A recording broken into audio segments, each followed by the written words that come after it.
welcome to Southside Garage. This morning we're going to be changing the coolant on a VN2000 Vulcan. This is the coolant that we're going to be using. I'm over here in Australia, so we don't have most of the brand names and so on that you guys in the US and European countries have. So when it comes to engine oils and coolants and things like that, I normally use Penrite, which is an Australian company.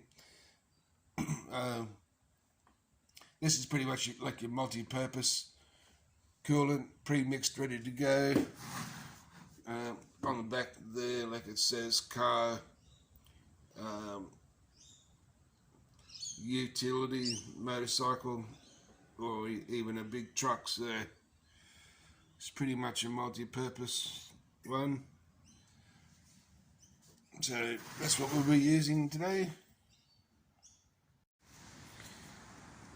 To do a coolant change, it's not imperative that you take the tank off to do it. Like, it can be done with the tank still on there, but in this case we're going to remove the tank and inspect all of our coolant hoses and vacuum hoses, all that sort of stuff, everything that resides underneath the tank, because I haven't had the tank off this bike before, so it's going to give me a good chance to take a good look under there and make sure everything's okay.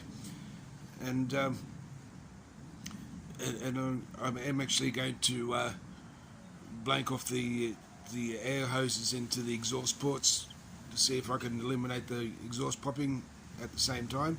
So I think it's best just to remove the tank and be done with it. To remove the seat, it's two 10mm bolts, these two at the back here. So I'll just go ahead and remove those, take the seat off.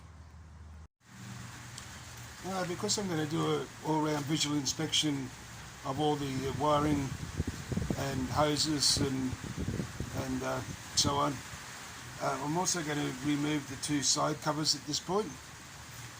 So on this side you'll need your key to unlock this side cover, and the one on the other side just pops straight off.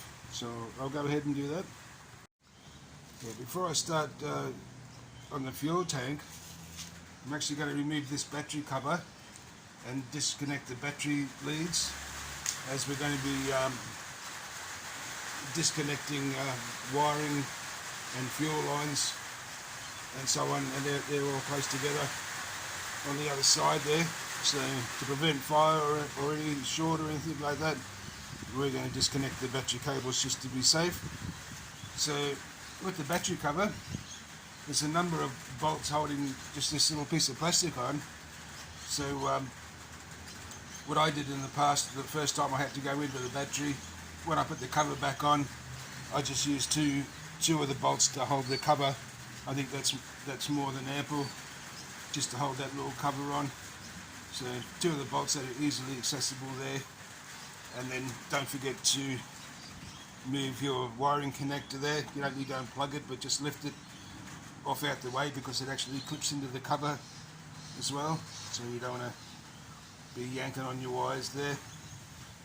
So I'll just go ahead and do that. Next we're going to go ahead and remove that 12mm bolt from the fuel tank mounting, and also this breather hose. You can disconnect it at the tank if you like, or you can just pull it through from where it's routed and take the tank off and leave that hose connected, and just reroute it again once you put the tank back on.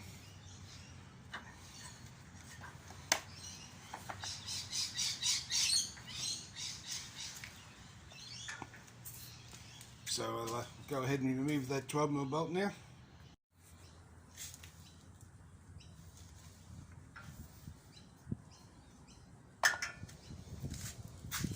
So next we're going to go around to this side, and we're going to remove that Phillips head bolt right there, holding that cover on. So I'll go ahead and do that. Once you've removed that bolt from the side, then this cover just pops off in the same fashion that your side covers pop off. It's quite simple. So now what we're up to is we have these wiring connectors, fuel pump, fuel line.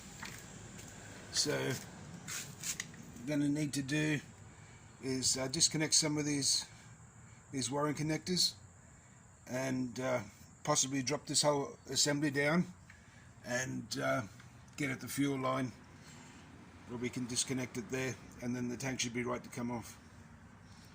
The reason for disconnecting some of these connectors here is that they run up to your instrument panel up there, so they do need to be disconnected. And to give yourself a bit more access to the fuel line, we may have to undo these bolts here, drop this plate down a little bit, just so we can get better access to the high pressure fuel line out of the fuel pump.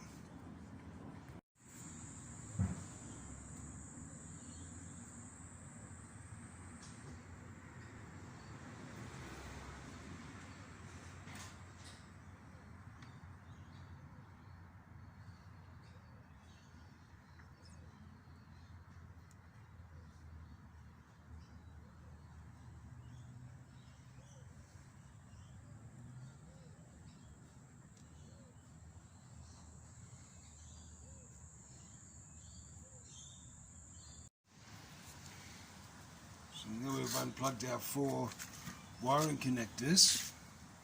I'll just go through them with you. So this one, the first one, the tab that needs to be pressed down is at the front. The next one, it's at the front also, but it's not down on that, it's not down in there. You actually have to come underneath from this side of the outside of the plastic. So you need to get in between there and here, and then that'll just come straight out. The next one was this one. Its retainer is right there, which goes into the front right there. So screwdriver again at the front. And this last one, which is this one, its retainer is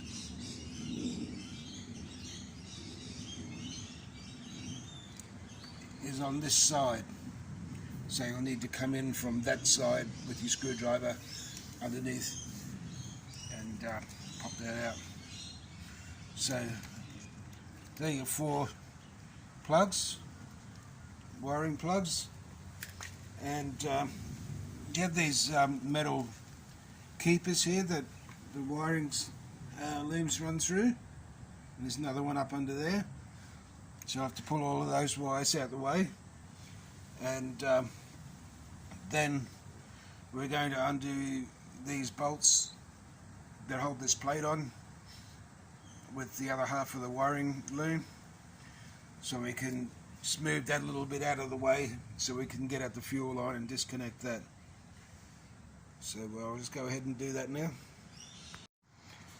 Next we're going to go ahead and remove these 2 10mm bolts, this one here and that one there, and just see if we can move that whole plate there out of our road enough to get at the fuel line to disconnect it from the fuel pump.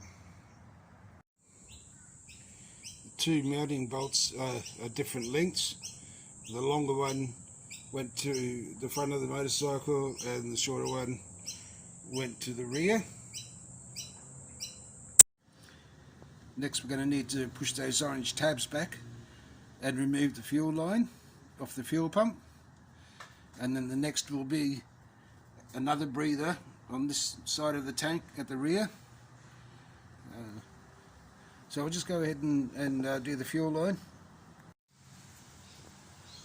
Next will be this other vent tube here on the left side. So we'll just take that off. That should be everything disconnected. So now we're good to lift the tank off. So we'll go ahead and do that. So that's how you remove the fuel tank. Fairly involved job, but take your time and think about what you're doing, and you'll get through it okay.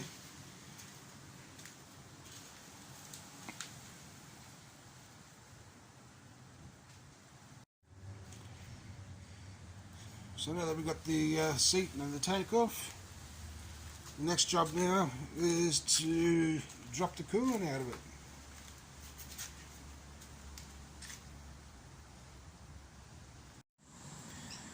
To drop the coolant out, we're going to remove this 8mm bolt here. It's right beside the sump, near your gear lever, your brake pedal, sorry. We also went ahead and took the hose off the bottom of the coolant reservoir, the overflow bottle. It was this hose here at the bottom. So just letting that drain, and then we'll hook that hose back up, put that bolt back, that drain bolt back in, and then we'll go ahead and top it up with, fill it back up with coolant. Okay, I've drained all the coolant out, and I measured how much came out of the engine radiator and the overflow bottle, and put it into this container here. It's 2.2 litres, which is what they said it should be, and that just gives you an idea whether you've got all the coolant out or whatever. And so then I went ahead and filled it up with new coolant, which is roughly half of that 5-litre bottle, a little bit less, so around the 2.2 litres.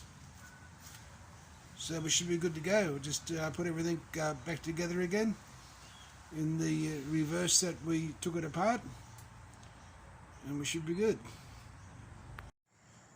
Well, that about wraps it up for the coolant change video.